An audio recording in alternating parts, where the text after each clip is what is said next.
สบายดีมื้อนี้ได้มีโอกาสดีเนาะมื้อหนึ่งหลังจากดึงไฟเข้าโรงเรียนละดิมกับเจ้าเองก็สิมาเบิ่ง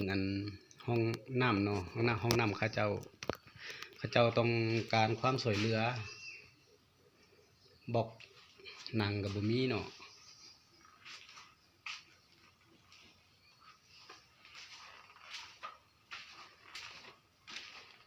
ตีบอกแดแล้วก็ทาสีแล้วก็ทังกะสีโครงสร้างก็ถือว่าโอเคอยู่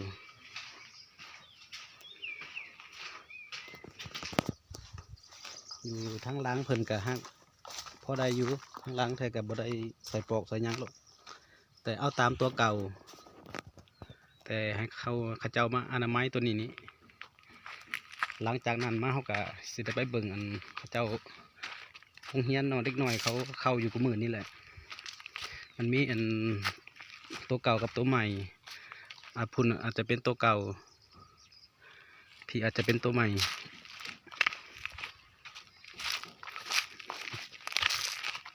มื้อนี้ก็ทางไฟฟ้าเพิ่นก็ได้มาติดเพดานยังกองเตอร์บ่ได้ใส่เถื่ออันนี้โรงเรียนนี่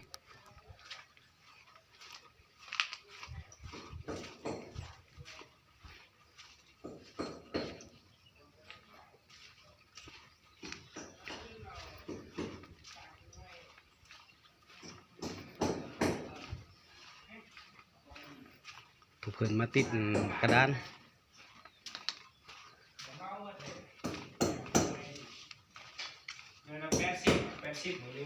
โซ่เบิ่งได้โซ่เบิ่งเด้อ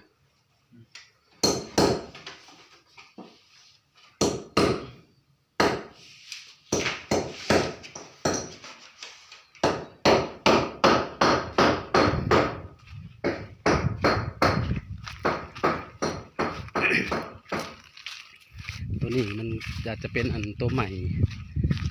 แล้วเขาจิมาเบิ่งโรงเรียนตัวเก่าเนาะแต่ก่อนสมัยลุงเป็นเด็กน้อยอยู่ลุงใหญ่เขาเคยมาเข้าอยู่แถวนี้นี่แหละ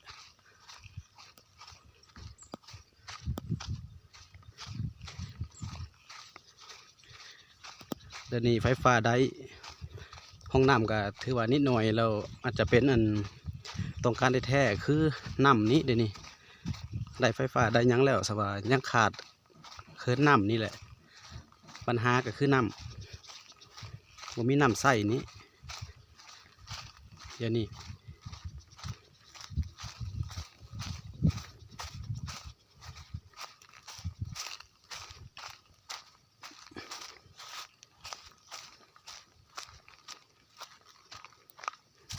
ตัวนี้เป็นห้องเรียนตัวเก่า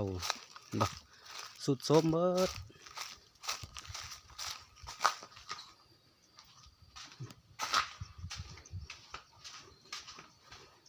ตัวนี้อาจจะเป็นตัวเก่าโอ้ห้องกว้างเติบเนาะ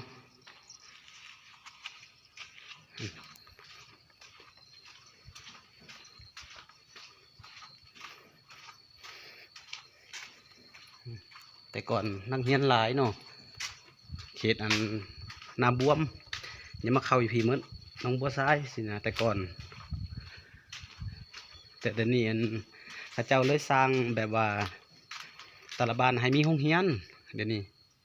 เขาเจ้าก็จะได้ไปเข้าอยู่แต่ละบ้านนั่นแหละแต่เฉพาะบ้านเฮาเนาะพุ่นเสียงนี้ตัวบนอาจจะเป็นตัวใหม่ตัวเด็กน้อยเข้าหั่นแหละห้องน้ำก็อยู่แถวนั้นฮะ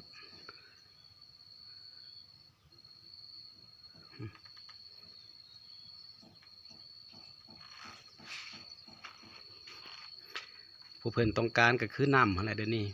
มันก็ขาดเคินน้ำเด้ห้องน้ำเด้ได้ห้องน้ำแล้วแต่ว่าขาดน้ำสินะทำอำนวยความสะดวกของเฮียนเพิ่นก็อยากขอร้องไปด้านนั้นน่ะเอาสันกาฮอดนี้ก็จบลงเท่านี้ได้ขอบใจ